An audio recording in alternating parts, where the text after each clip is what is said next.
Monday Night Pod, Fensky, Tyler. We're talking on Psalm 49 this week. We're going to get into perspective on money. So we're in Psalm 49 this week. Really good psalm, talking a lot about money. Yeah, money is obviously a big aspect of life, and it's really good to get insight from the Word on the perspective that we're supposed to have on that. Yeah, Bible's certainly not silent about money in any way. Obviously that's something that in the church, was kind of prosperity, quote unquote, prosperity teaching, pretty hot in the last decade. But the Bible's got a lot to speak about money, very important aspect of life. And what Psalm 49 says, so starting in verse 1 here, it says, "Hear this, all you peoples, listen, all who live in this world, both low and high, rich and poor alike. My mouth will speak words of wisdom, the utterance of my heart will give understanding. I will turn my ear to a proverb, with the harp I will expound my riddle. Why should I fear when evil days come, when wicked deceivers surround me, those who trust in their wealth and boast of their great riches? No man can redeem the life of another, or give to God a ransom for him. The ransom for life is costly, no payment is ever enough, that he should live on forever and not see decay." So the first thing that the Psalm's talking about there with money is just the aspect of that no matter who you are, no matter how much money you accrue, you're going to die. Mm-hmm. Right? And, it makes me think of Ecclesiastes, where it says in chapter 8, verse 2, "Death is the destiny of every man. The living should take this to heart." And that's a big verse in Ecclesiastes. But when it comes to money, just remembering, you're not taking any of this with you. There's no amount of money that you have that is going to allow you to live forever or make you immortal. No matter what, you started with zero, you're going to end with zero.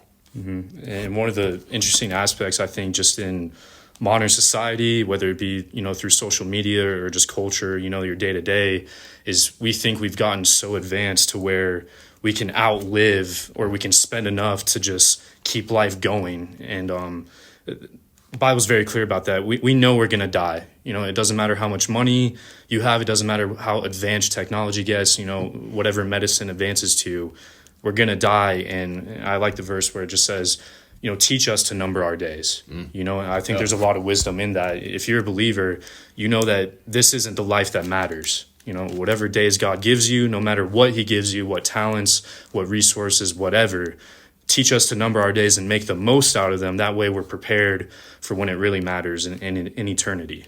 Yeah.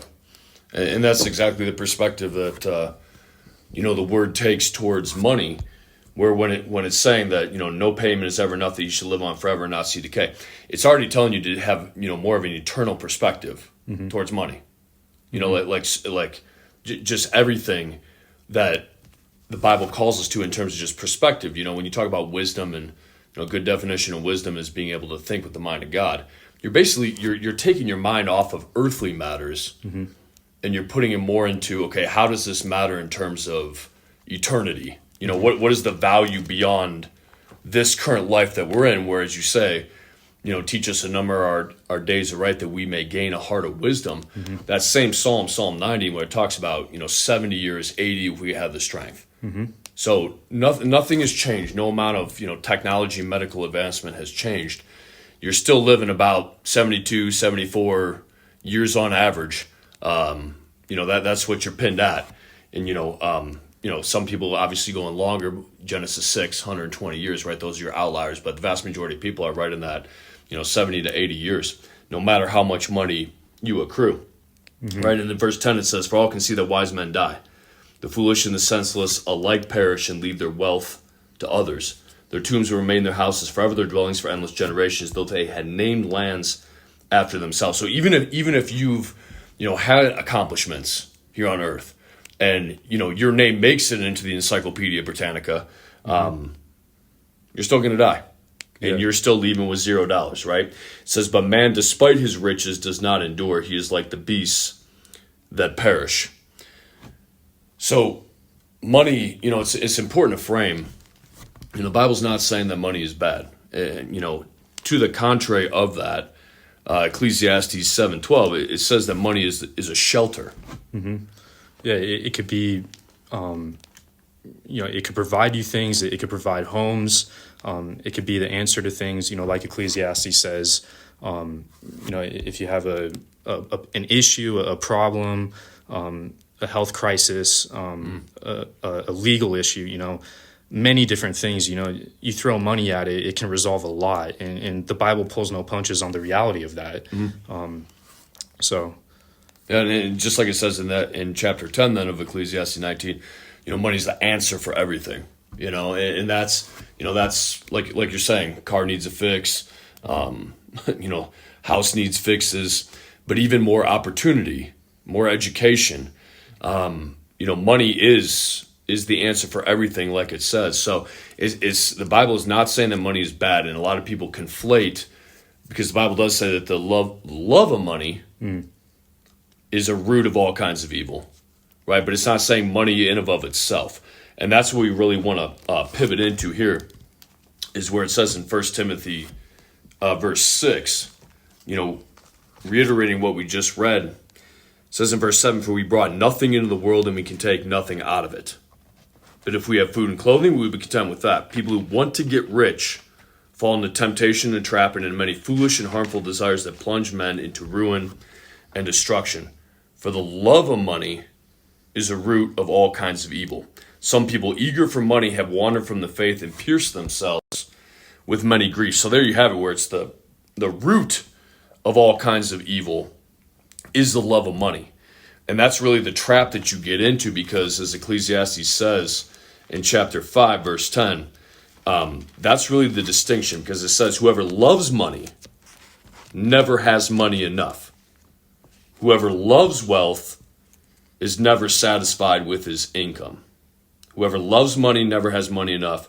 Whoever loves wealth is never satisfied with his income. So if you're getting in the dynamic where you are starting to love money, right? And Jesus says you cannot serve both God and money in Luke 16. Now you're getting into where money is being placed in that role of God. It's becoming an idol in your life. And that love is something that's going to consume you, where you will never have money enough. You want to keep the main thing in what is my purpose in life? What does the Lord have for me to do? And if you're stuck on money, you're going to make decisions only based on money, and it will rob you of purpose. All right. Woe to the man that is robbed of his purpose here on earth, chasing after something that he's going to go back to zero with. All right. And even if he has great accomplishments to his name, like we just discussed, that will soon be forgotten as well.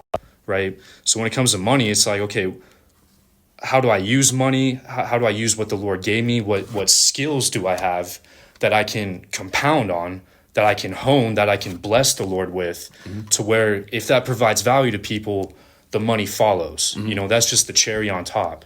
Right. But when you only go after money, when that's the main thing, when that's all that matters to you, all of a sudden you're a slave to it. Yeah. Right. And I would much rather be a slave to righteousness, be obedient to the Lord's will, to set my heart on treasures in heaven and in eternity, and get the fulfillment out of that, rather than to be stuck in something that's just going to make me miserable, going to cost me years, going to cost me happiness, going to cost me joy. Never satisfy me. I will never be satisfied. Right. And that's what the Lord's heart is for us, is to give us that perspective of, one, it's all his anyway. Right. Like Psalm says, the earth is the Lord's and everything in it. Right. He's in control of all of it. At the end of the day, there's only so much control we have over economy, regulations, governments, this, that, and the other. I want to be on the Lord's side. I want to have the Lord's perspective of he's my provider, and whatever he has me to do, I know he's going to provide. And I know I'm getting a little ahead of myself, but it's only going to lead to frustration if money is the end goal. Yeah. Right. I want to serve the Lord. Yeah, that's where, Jesus says in Luke 12, that was always a verse that stuck out to me, where, he's approached, and you got this guy who's saying to him, and this is Luke 12:15, where he says, "Tell my brother to divide the inheritance with me." And Jesus replied, "Man, who appointed me a judge or an arbiter between you?" Then he said to them, "Watch out. Be on your guard against all kinds of greed. A man's life does not consist in the abundance of his possessions. And that verse in Timothy where it talks about some people eager for money have wandered from the faith and pierced themselves with many griefs. There's a guy at our church just a few months back who was sharing the story that when the crypto thing was really at its peak in 2020 and 2021. So he'd opened up one of these accounts and made an investment in this crypto thing, and he said he's seeing the account go up day after day. It's growing. He's making all this money off of it, and he said with that came just almost a degree of arrogance where he said he'd see people getting on the bus and he's like, man, they're just pathetic, right? Because they don't have the money for a car like I do. They never made the moves like I did. As he sees this crypto account getting bigger and bigger. All right, so then he tries to take money out of it and finds that there's nothing to actually take out of the account. It was just a scam the whole time. So all the money he thought that he was getting out of this account, gone. And all the money that he had been dumping into it in terms of just initial investment and beyond, they'd all taken it from him, gone. Yeah. And that's kind of the, eager for money have wandered from the faith and pierced themselves with many griefs. So, he's not wandering from the faith, right? But Timothy says that, that's the end result of some of this is that it can even take you away from the faith just because of what comes with that love of money. And that's where you get Jesus saying, watch out, be on your guard. Right. So this is something that can really creep up on you. And obviously, living in America where there's just such an abundance here, even if you're in the low percent of income, you're still in the richest 5% of the world. So we are used to a level of just riches here, where you are warned in the word. It's easier for a camel to go through the eye of a needle than a rich man to enter the kingdom of heaven. So, and that's something that I think gets overlooked a lot just in the church is, teaching about that, just being wary about wealth, because it can be something that consumes you if that love of money is getting attached to you and bringing with it a lot of pain with it. Yeah, I think, when we talk about Timothy, the potential for you to lose your faith because of money, just having the wrong perspective, that's just the wrong rabbit hole to go down. And that's why the Lord gives so much warning against the love of money, right? Money in and of itself is not evil, but the love of money could lead to all sorts of evil and just the wrong rabbit holes, the wrong destiny, the wrong endpoint for your life that doesn't need to be, right? And so when you chase money, when, that's the end goal, it reminds me of when Jesus says, what good is it if a man gains the whole world but loses his soul? At the end of the day, the Lord wants you. Yeah, he wants a relationship with you. And what is money? What you think about America, why do people want money so much? It's to avoid the stress of having to live, right? Because we're made to survive, and it costs money to survive, whether we like it or not. That's just the reality of life. The Bible pulls no punches, all right? It's an answer to survival. Yeah. Okay? That taken, beyond that, why do people want money? They want to feel important. They want to feel seen. They want to feel noticed. They want some sort of status that they feel like they can't get from the Lord alone, right? And so the Lord's saying, hey, we'll get into this, but I will provide for you. That's not something you need to worry about. All right, you will survive. All right, and I'll give you opportunity to survive. You can trust me on that, and I'll give you ways, to act on that in ways that you can show trust in me in that. All right, but we need to have your perspective right first.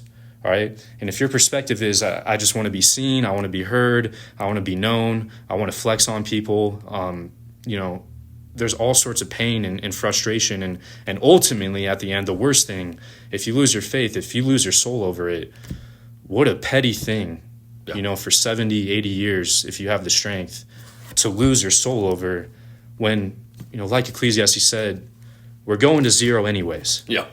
You're going to be forgotten anyways. Yeah. Right? What worth is it to gain the whole world but lose the soul? The Lord wants our heart to be right. At the end of the day, the Lord loves us enough to give these warnings out. Yeah. Yeah, godliness with contentment is great Great gain, gain. right? And if you open up Instagram right now, you see that dynamic, right? Where, it's the flex on other people. You got a lot of bragging and boasting about money. That's a very popular thing, especially in, messages that are pitched to young men, right? You have these influencer types who are, using often every steroid under the sun, right? So these guys are, I'm jacked, I'm rich, so on and so forth, and portraying a lifestyle that obviously people are attracted to. Yeah. And then obviously their marketing is, I'm going to show you how to, get the same stuff as me, or, bring you onto my team, buy my program, whatever. And then people are very attracted to that, the allure of, ripped and rich, right? But that's where it says in Psalm 49:13, continuing on here. He says, so in 12, but man, despite his riches, does not endure. He's like the beasts that perish. 13, this is the fate of those who trust in themselves and of their followers who approve their sayings. You said this before, but it's a form of godliness, but denying its power. Where you got this idea of, work hard, be disciplined, and then you're going to get rich like me. And that's kind of like your Instagram influencer message. But as it says in Timothy 6:17, if you go just a little bit further there, it says, command those who are rich in this present world. So that's all of us. Any American listening to this is you. Not to be arrogant, nor to put their hope in wealth, which is so uncertain, but to put their hope in God, who richly provides us with everything for our enjoyment, right? Put their hope in wealth, which is so uncertain. We already shared that example of just a guy from our church where, he's thinking he's making all this money off the crypto. But, if, you even pay attention to the stock market, you might have been really excited about NVIDIA a few months ago. And now NVIDIA's hit a hard streak. And, it's just that's how wealth is. It's very uncertain. Right? And that's not where you should be putting your hope, but rather in God, right? So we got this framework of, money is not bad, right? It's a shelter. It's an answer for everything. It's the love of money that's the root of all kinds of evil. And with Jesus is warning you to be on your guard against all kinds of greed. And the trap is that he who loves money never has money enough, is never satisfied with his income. And that's gotten people to the point where they wander from the faith and pierce themselves with many griefs, right? And the Bible gives you that just backdrop of you brought nothing and you'll take nothing. So instead, and this is where we'll finish up for tonight, instead what you're told is what Jesus tells you in Matthew 6, to just finish out this kind of framework on money. So next week our goal is to get into just principles of money. And this week we're just talking about perspective thereof. And Jesus says in Matthew 6:19, says, do not store up for yourselves treasures on earth, where moth and rust destroy and where thieves break in and steal. And like I shared at the Monday night teaching tonight, my son's 6 years old, and he's already picking up on different car brands and so on and so forth. And obviously I got an old car that would be deemed a junker. And he sees, the different cars around, and, he'll make little comments now about, Dad, you need a new car, that kind of thing. And I told him, all you're seeing is just, my car's just old. And in the cars that you see that are new right now, you give them 20 years like my car's had, they're going to be old too. They're all going to break down, right? Moth and rust destroy, where thieves break in and steal. The houses that you are impressed with right now, that are the new houses coming up on the market that look so great and, are so beautiful, just give them time, right? It's all breaking down. So Jesus tells you instead, store up for yourselves treasures in heaven, which we're going to talk about next week, right? But store for yourselves treasures in heaven, where moth and rust do not destroy and where thieves do not break in and steal. And here's a key verse, 21, for where your treasure is, there your heart will be also. Yep. I think that's a good perspective. It reminds me of this summer I dealt with car issues, and up to that point, I wouldn't say I idolized my car, but I was very thankful for it. I loved it. I never had an issue with it. It functioned well. It got me from A to B, but I was so used to everything going right with it. And so the AC broke on it, and it ended up being a whole ordeal, and it took a good amount of money to fix. And that was a wake up call to me that, yeah, no matter how nice it is, no matter how nice that new home is, no matter how nice that new toy is, whatever it is, it's only gonna get worse from here, and it's only gonna break down eventually, right? There's been many days. A house built 100 years ago was probably really nice when it was first built. Not as nice now, right? And so, give it time. Everything on earth will rust. It will, deteriorate. It's a tough reality. It's tough to face, but that's the reality of it, and the Lord prepares us for that. Setting yourself in treasures in heaven, when it comes to money, where should my treasures be? It should be on things that actually matter, right? It should be spent on things that you actually care about, that you're in integrity with, right? So when it comes to spending, it's like, okay, where should my treasures be? One, it should be on the kingdom, but two, it should be on things that actually provide value, right? Things that can compound, things that not only in my life or investments that'll make me better as a person, but investments that'll bless other people, whether that just makes me a better person or gets me better results or, helps other people with the same.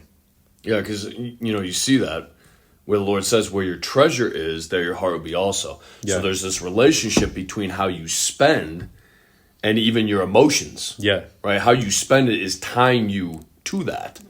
So you have to be careful with how you're spending. Otherwise, if you're spending it on, like you're saying, things that are, not positive or not productive, that can trap you with that. For where your treasure is, there your heart will be also. Right? And as he says in verse 24, no one can serve two masters. Either he will hate the one and love the other, or he'll be devoted to the one and despise the other. You cannot serve both God and money. So there has to be that dynamic where you are not falling in love with money. It is a necessary tool. You got to have it, right? Can't live life without it, right? But it's not something that you're falling in love with, right? So those are really the key, just perspective with money, right? It's it's the love of money that's the root of all kinds of evil. And as a believer, you're looking to store up treasures in heaven. Yeah, just to conclude off that, if you're sitting here and you're wondering, okay, life is about money, nothing's free, right? Nothing in this world is free. That's the reality of life. How do I avoid the stress of that? How do I make money? Because it's a good feeling to make money. It's a good feeling to deposit money. How do I not let that feeling overtake me? It seems like I'm up against it. A verse that just came to me to help with that perspective, based on, to add on to everything that we discussed tonight is love the Lord your God with all your heart, all your soul, all your mind, all your strength. If you can do that, and this is what it's saying you will love one and despise the other. If you love God and you make it your aim every single day, I will love the Lord my God with all my heart, all my soul, all my mind, all my strength. All of a sudden, things like money, all of a sudden, everything, every possible idol under the sun comes secondary, right? It comes underneath your relationship with the Lord.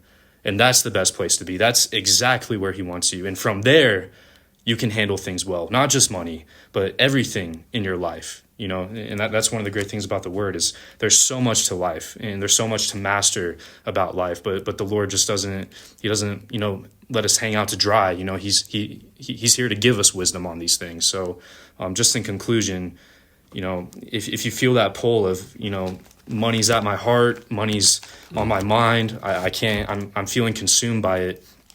At the end of the day, if you love God with everything in you, all of a sudden you have a chance. All of a sudden these things are possible. Yeah.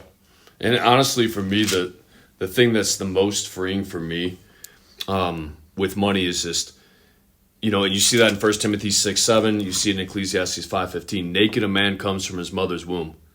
And as he comes, so he departs. He takes nothing from his labor that he can carry in his hand. Right? If you understand you started with zero, you're going to end with zero, then the obsession with that really tends to fade away because now you're looking at money from God's perspective instead of from how the world sees it, where it's like, I got to get a lot of this, I got to hoard this. And often even a mindset of like you see in America now If you pay attention on social media, a lot of the messaging is get rich so you can do nothing. So you can lay around like you're retired at a young age. You know, it's like, here's how I retired at 30. Here's how I retired at 30, you know, right? Buy my program. That's the pitch, right? And you know that that's not godly in any way, because you know that it's work that has been given us, it's a gift from God to find satisfaction in your labor, right? You're not meant to lay around and do nothing. Yep. The most miserable people are the people that cannot find satisfaction in their work or are avoiding work, right? And that's obviously something that's, you know, you can read a lot just from the psychological perspective, but you're meant to apply yourself and put your talents to use, right? So it's not supposed to be some kind of money. It's not supposed to be some kind of conduit to just laying around and doing nothing, right? So it's like, you know, you look at it that naked a man comes from his mother's womb, and as he comes, so he departs. He takes nothing from his labor that he can carry in his hand. All right, now you're looking from that eternal perspective with it. That can be very freeing. Next week should be very good. We're going to really get into just kind of principles of money, and talking about how to use it, how God provides for us, what that looks like, and that can really deal well with the stress aspect of money, right? Where, as you spoke to, that can be just a trap in and of itself. I know I've been guilty of that, where, you know, you start to stress about money. Therefore, I need more money, because you're just worried about it. You're anxious about it. Everybody's been there, right? Especially as you get older, you have kids. That's really when that kicks in. And the Bible speaks to that as well, and has just a lot to speak about that as well. And that's what we're going to get into next week. It's just the principles of money. This week we want to lay that foundation of perspective. Yep. If we can have the Lord's perspective on that, all of a sudden we have a chance to live life and have it to the full, have it more abundantly. You know, naked I come, naked I go. But, you know, if I have the Lord's perspective, I can actually live and live well. And, you know, that I think that's the goal ultimately, you know, is to know God and live a life that honors him. So yeah, that's the perspective of money, part 1 of Psalm 49. Next week we'll get, like Vency said, we'll get into part 2, lay down some principles, and I think that they go hand in hand really well. And if we get the perspective and the principles right, as believers, you know, we'll be well equipped moving forward. All right, we'll see you next week.